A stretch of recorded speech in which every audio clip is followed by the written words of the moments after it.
मोदी जी की हवा अब दो फेज के बाद आपको लगता है बनी या नहीं बनी?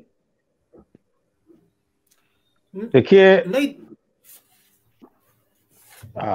अमरीश जी, जी जी कभी भी कोई थंब रूल नहीं हुआ था होता चुनाव में। जी और ये कहना कि आ, और राजनीति में दो और दो चार भी नहीं होते, ये है। अब आप देखिए, हवा बनी होती तो सुरेश राणा ये चुनाव आयोग को ये शिकायत करते हुए नजर नहीं आते कि साहब मेरे 40 बूथों पर पुनर्मतदान कराया जाए, और वहां पर बूथ कैप्चरिंग हो गई है। एक मंत्री, एक कद्दावर मंत्री जिसकी सत्ता है, जिसके पास हनक है, वो अगर ये कह रहा है, और चुनाव आयोग ने हालांकि उसकी मांग को खारिज कर दिया है, उसकी प्रार्थना को खारिज कर दिया है, तो ये जो चीजें हैं ये दर्शाती हैं कि हताशा बहुत गहरी है।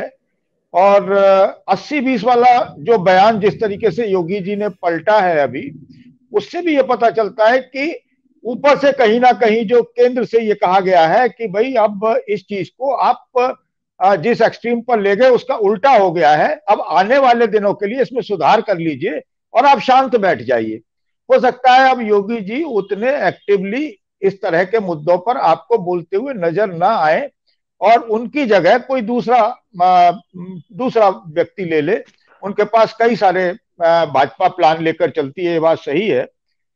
श्रवण जी की ये बात गौरतलब है कि आप उसे काउंटर पोलराइजेशन कहें, मुस्लिम पोलराइजेशन कहें, या कुछ भी कहें, पोलराइजेशन तो पोलराइजेशन होता है, ध्रुवीकरण ध्रुवीकरण होता है। ठीक उसी तरीके से जैसे अपराधी अपराधी होता है।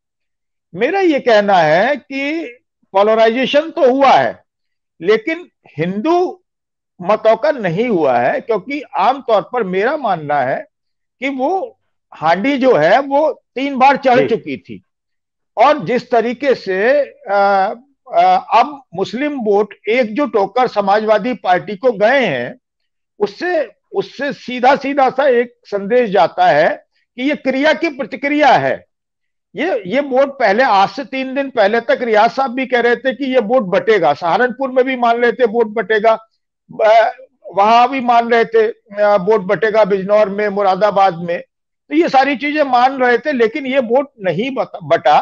और ये आशंका मुझे थी कि ये वोट नहीं बटेगा और एकजुट होकर पड़ेगा जहां भी पड़ेगा, और बसपा को वोट नहीं पड़ेगा। आज एक और मजेदार मैं घटना आपको बयां करना चाहता हूं। कई जहां चुनाव हो रहे थे, वहां के कुछ गांव में नारे लगते हुए दिखाई दिए, सुनाई दिए, और 2-3 जगह से मुझे लोगों ने कहा कि हमारा राष्ट्रपति कैसा हो, बहन मायावती जैसा हो।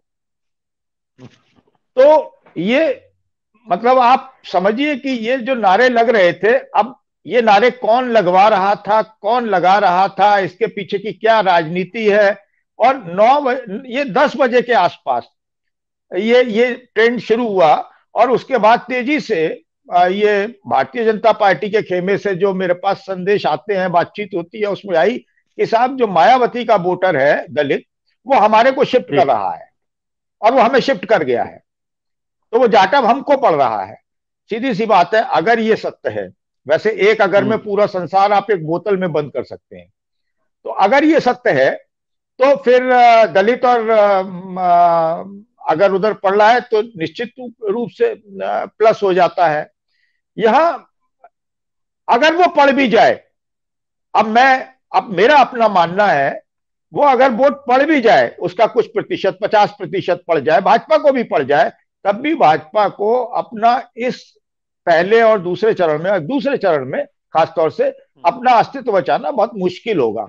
उसकी वजह है कि 40 से 45%, 50% वोट तक मुस्लिम है। इन दूसरे फेज में अगर हम देखें तो 55% तक भी कहीं कहीं पर है। तो अगर जो वोट पैटर्न है अर्बन का, रूरल का, और मुस्लिम्स का और हिंदूज का, उसमें मतलब ये वोटर, मतलब ये है तो 45%, 50%, 55%, लेकिन औसतन अगर इसे आप 50% मानते हैं, 45% भी मानते हैं, 47% मानते हैं, तो ये पोलिंग होने के बाद ये 62% हो जाता है।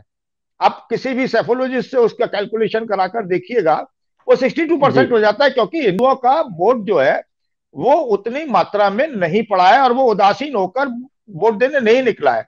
उसके अपने मुद्दे हैं, उसकी अपनी चिंताएं हैं, उसके लिए जीएसटी का सवाल है, इतने कॉम्प्लिकेटेड रिटर्न्स हैं। व्यापारी वर्ग भले ही ऊपर से मतलब भाजपा भाजपा करता हो, वो जनसंघ के जमाने से वो आदिकाल से मतलब उनका भक्त है।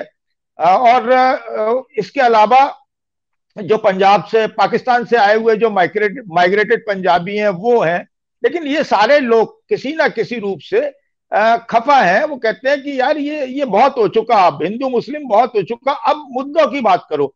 और सबसे जी। ज्यादा ये है कि कोई विधायक, कोई सांसद, कोई बीजेपी का पदाधिकारी उनकी मदद नहीं कर पा रहा है। इतने सालों से वो भारतीय जनता पार्टी में है और वो अपने समर्थकों के विधायक काम नहीं करा पा रहे हैं। तो ये एक उदासीनता का माहौल जो बना है कि वो जी। वो समाजवादी पार्टी को नहीं चाहता। ऐसे लोग मतलब मुझसे बात करते हैं जो जो या तो कांग्रेस के कट्टर समर्थक हैं जो 6-7% वोट वाले हैं, या वो भाजपा के हैं। वो एक ही बात कहते हैं, यार ये समाजवादी पार्टी नहीं चाहिए हमको, गुंडा राज आ जाएगा। और वो निश्चित तौर पर भाजपा से खफा है। वो कहते हैं कि नहीं यार इन्होंने सत्यानाश कर दिया, लेकिन वो समाजवादी पार्टी को नहीं चाहते हैं। ऐसी स्थिति में जब उन्होंने देखा कि समाजवादी पार्टी के अलावा कोई विकल्प नहीं है, वो उदासीन हो गया और वो वोट डालने ही नहीं गया। तो ये जो पोलिंग हुआ है उसमें एक बम्पर मेजोरिटी आती हुई मुझे समाजवादी पार्टी की नजर आ रही है। जी अखिलेश जी। जी।